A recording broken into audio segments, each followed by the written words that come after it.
that too. Bring up the director, Mr. Jim Mickle. Yeah! So we're going to be real laid back and drink beer. I hope that's okay with you guys. I highly encourage you to have a beer if you have one in front of you. Thank you very much. I'm going to open it up to the audience here in a minute, but I'm going to kick things off first with something I'm really curious about. And that is, obviously in the original film, there's a lot of cool stuff going on, and to make it kind of your own maybe, or hopefully you can elaborate on this a little bit, you switched the genders. Can you talk about the decision to do that? You and Nick co-writing the screenplay. And, I think it really works really well to kind of make the film your own. So tell us a little bit about that. Thank you, and happy birthday. Thank you very much. Yes, so we both really liked the original. We hadn't seen it before. We were approached to do it, or were asked if we'd be interested in doing it, and we knew a whole lot about it, because we had played here with it, and I think we missed it. It was like our press day, and we kept missing it, and so it's kind of funny. Yeah, it's funny that we left, and I think we felt like we knew a lot about it because we felt like some sort of spiritual connection in a way to the movie. And then, I'm not a big remake fan, and really don't like the trend of just remaking exactly what we did, of remaking recent foreign horror films. And really said, I'm really not interested in just translating this and doing that whole, why don't they just release it with a bigger, Because people in Iowa don't like subtitles. Exactly, yeah. And I really didn't want to do that movie that would just be that. And so we kind of talked about it, and had free range from the beginning to kind of do what we wanted with it. And talked about a lot of different things and kind of came up with things that would be cool. And then ultimately we're like, but we don't really know what that's like. And we know what it's like to live in, grow up in the country, not the other way around. And know what it's like to grow up with like a father trying to run a family. And so we just had the opposite, I guess, experience to come from. And so, early on we said, what if it's not a dad that dies? What if it's a mom? And that's cool, that's different, and it still feels like it could be the same sort of concept, and it grew from there, and it just kept, every time we turned something, it was this kind of great revelation that it still talked about the same ideas and concepts, but it opens from up the the opposite story a lot, side. Yeah, it opens it up a lot, and gets into, I think, what's kind of fun is when you can talk about things that frustrate you, I guess, and Mulberry Street did that, and Stakeland did that, and then this did that with organized religion and treatment of how they often treat women, and it kind of became a way that it became an interesting way to explore all that. Great, and I swear I really will open it up to you guys here in a second, but before I do that, I have one more question about kind of making the film your own. Michael Parks does such an amazing job, and obviously, his character is something that you guys added, and I think it really gives the mystery so much more than the original film had, where you have somebody kind of tracking that down and saying, okay, something's going on here. I know something's going on, and his arc is one of the best things about it. Can you talk a little bit about the decision to throw him in there? Yeah, sure. I think one of the things that wasn't going to be translatable, I think, was the idea of corruption in Mexico with the cops, and I think that was a big part of the original, and that was one thing we stumbled over early on. That we're just like, that's just not going to play. It's not going to, we get to find our version of that, kind of. And what was, as much as there was a heart to the original film, there was also a distance to it. The characters kept at a distance. There was a competition. It wasn't this sort of inclusive thing, and I think we wanted to maintain that idea that there was a heart and sort of a window into the story, I guess. So really, he's sort of our eyes into the story. We can be as secretive as we want to be, but what sort of originally served as this way to sort of see into the characters, wound up being, I think, the mystery that, and that was really something you find in editing. You realize, like, oh, this is the mystery. That's, for a while, you're like, there's not going to be a mystery. It's just a story about a family. But you find it in the editing. You start to realize that that's what it's becoming, and a lot of that is because he's so damn good. He is. He's fantastic, and it's a great extra dimension that you get in the film with him. Yeah. All right. I said I wouldn't, I will. Let's throw it out to the audience. Yes, sir. First of all, Jim, congratulations. Hey there. How are you? We were here 3 years ago this week with Stakeland, which was one of my favorite films of 2010. And We Are was one of my favorite films of that year. And so we've come full circle. And I'm proud of you and what you've done here. He just took both of my questions, but I'm so sorry. But it's his birthday, so I'll let it go. Besides Nick Yeah. in the film and Michael Parks, could you talk about the rest of the casting, especially Julia Garner, who was fantastic? You have some really amazing younger actors. You know, I don't know. It almost sounds condescending to say child actors. Yeah, I know. When they're really She playing in a way really is. grown-up roles in this film, especially. And they do an amazing job. The two girls in reality are complete opposites, and both of them came from meetings, and you know, I had seen Martha Marcy May Marlene that Julia's in. She's great in that. And then a film she did called Electric Children. Electric She's like Children. a Mormon girl. There's a little bit of like a hesitation that we want to just keep putting her in these sort of cult, you know, Mormon, you know, fueled movies. But she's fantastic to work with. And Amber had seen this amazing audition tape that she had done for another movie that I think she didn't get, and it was a terrible script, but it was like just the scene was like this girl just left off the screen. In reality, they couldn't be two more different people. Julia's 18 years old, but feels like she's about 12. I mean that in the best way possible. And Amber is a mother, and she's been married for a couple of years, and she actually had grown up in a Mormon household and had this whole sort of look back at that. It was kind of fascinating. So it was very cool. They brought their own little thing to it in a very cool way. And Jack, the little kid, you know, he came from an audition, and his parents were actors, and thankfully let us, you know, do the story with him. I don't know why, but yeah, it was great. And Bill Sage, as the dad, I just had loved him, you know, as growing up and seeing him just, you know, being this kind of chameleon character, and hadn't seen him, you know, I'd seen him be dark with mysterious skin and stuff, but hadn't seen him be like grizzled and scary. So. Had you envisioned Nick in that role? No, actually, weirdly enough, Nick writes every movie envisioning himself in the lead. no matter what the lead character is, it's always Nick. No, he actually, and I was surprised because I was kind of waiting for the moment where he'd be like, so you know, I'm gonna, you know, and it never came. And even I was like, so what about Frank? And he was like, nah, it's not me, it's not me. I was like, wow, that's amazing, that's great. This isn't gonna be an issue. No, he wanted the Michael Parks part, and there was about a week where Nick didn't speak to me. A bad week where Nick didn't speak to me because I had to finally say like, hey, I kind of think someone like Michael Parks is more like the role. And Michael Parks is probably his favorite actor on earth, and that's the only reason I'm alive today. Is that it was somebody like that, and I don't have a fist imprint in the side of my face for the rest of my life. Thank you. Other questions from the audience? It's super bright. If you have one, speak up. Yes.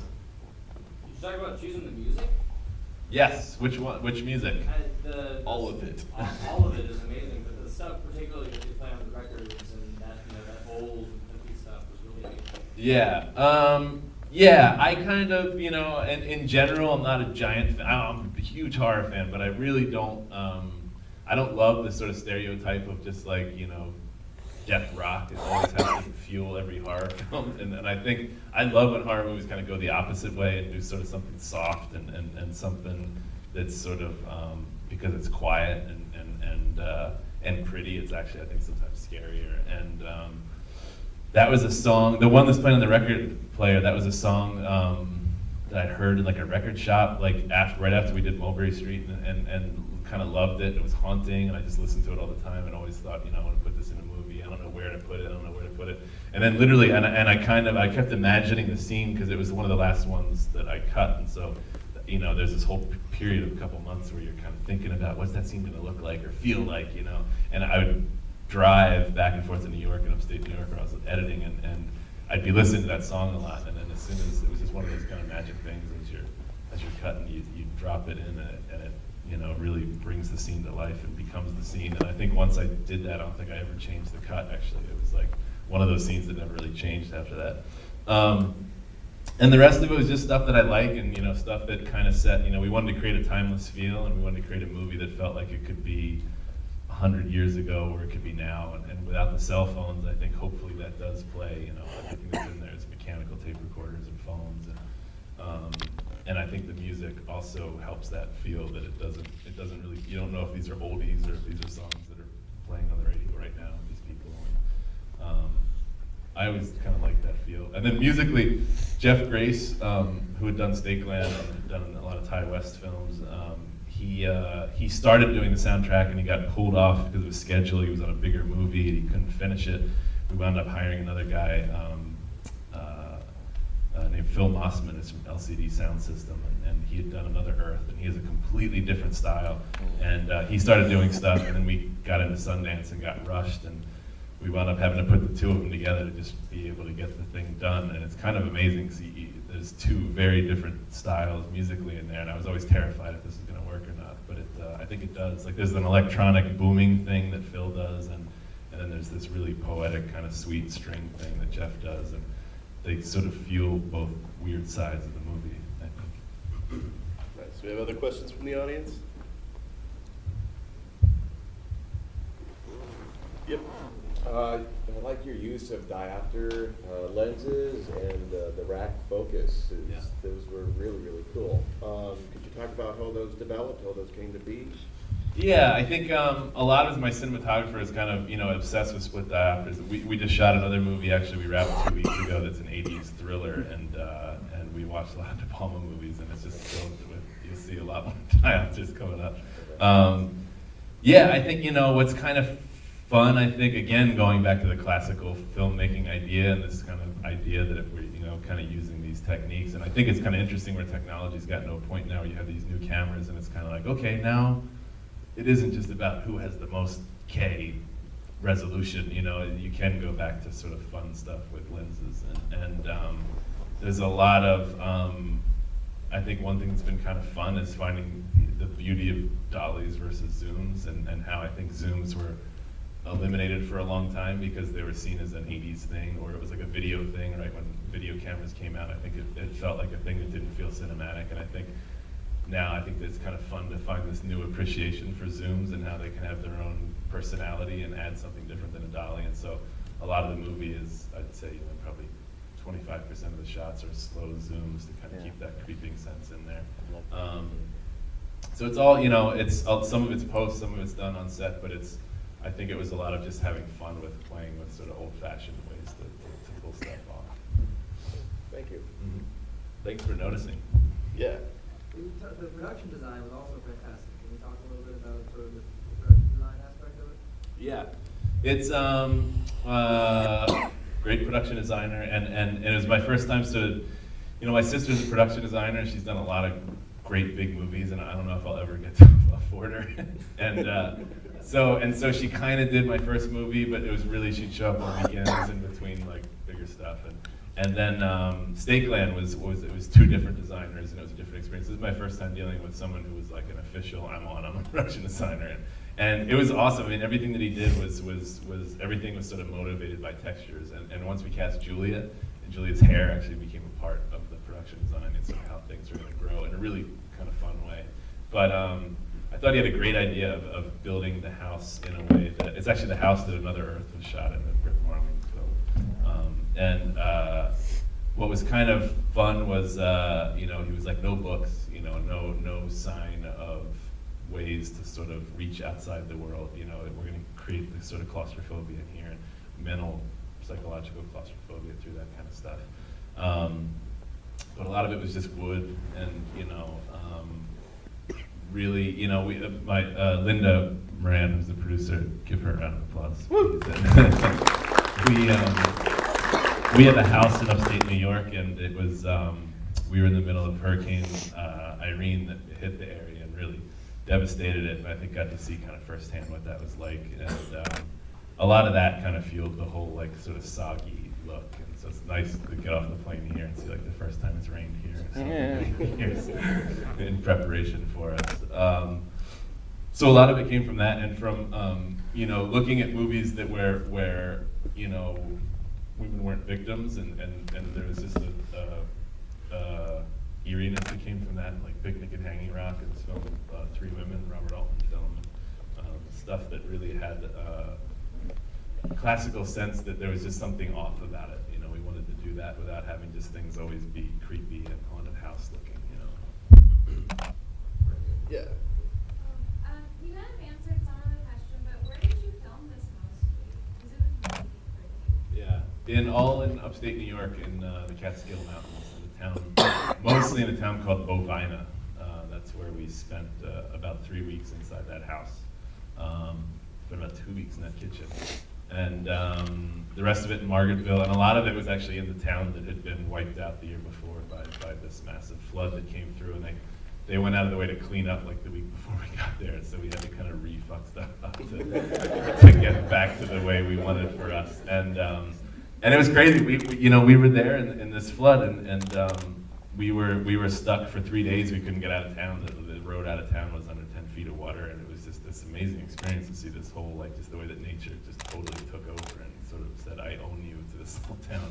And we came back, we knew we wanted to do something that incorporated that, whatever movie we wanted to do, and then when this came up, it kind of worked in with the whole lower income, struggling, middle class thing from the original film. And what sucked then was when we came to shoot, it didn't rain for an entire month. I think we shot for 5 weeks, and it rained for one day when we were there, and it rained while we were at lunch. Like literally, we're like, the clouds coming in, that's lunch, and we came in, and I just remember looking out the window and just seeing it just piss and rain, and 2 cameras just sitting in the camera truck with a tarp on them, not filming. And then as soon as we came back, it was done. So the rest of the rain was all fireman hoses and garden hoses and those lawn sprinklers that were screwed into the windows of the house so you could just have them go back and forth for the entire scene. And it was a lot of just ghetto, make it rain kind of thing. Other audience questions? All right, well, I'll wrap this up with one last question then. Bill Sage obviously does an incredible job in the film. Yeah. But it's interesting to me, and it plays into the character, but he almost mumbles his dialogue like he's struggling to get the words off his tongue.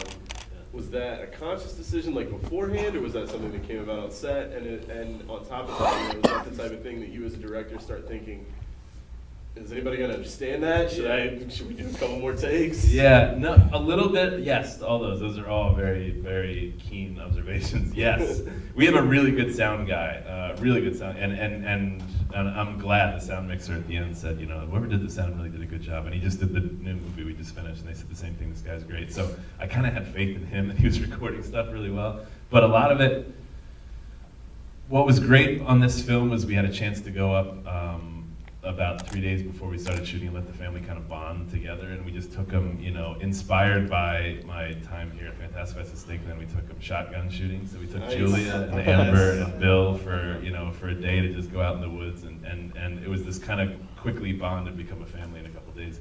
And one of the things was Linda took Bill around the area to a lot of auctions. It's a big thing there is auctions, and he went and he would just go into stores, and he has this great ability to sort of not mime, but parrot and sort of absorb all this stuff. And over the time, he just kept coming back. And he's like, I just saw this guy doing this thing today where he kind of bit his hand, and it was like this weird tick. And saw this other guy does this thing with his teeth, and everything that he says, he sort of swallows his words. And so it was just kind of fascinating to see for these 3 days that he just immersed himself in this. And by the time we got there on day 1, he kind of knew about where he wanted to be, and I just, saw it and trusted him to just go with it and know, hey, if we don't get it, we'll ADR stuff later. But we had to ADR very little stuff, but it was funny. There was a couple things that, there was one line that he says, when his nose is bleeding, he says, oh, it must be dried out from the stove in the shed. And forever, it sounded like it must be dried out from the stove and shit. And forever, you get like comments and like rough cut screenings and be like, why does he say the stove and shit? And so little stuff like that, we'd have to go back and pick up clear. But he knows how to use his instrument, Absolutely, and it came off great in the film. Please, huge round of applause for Jim Mickle.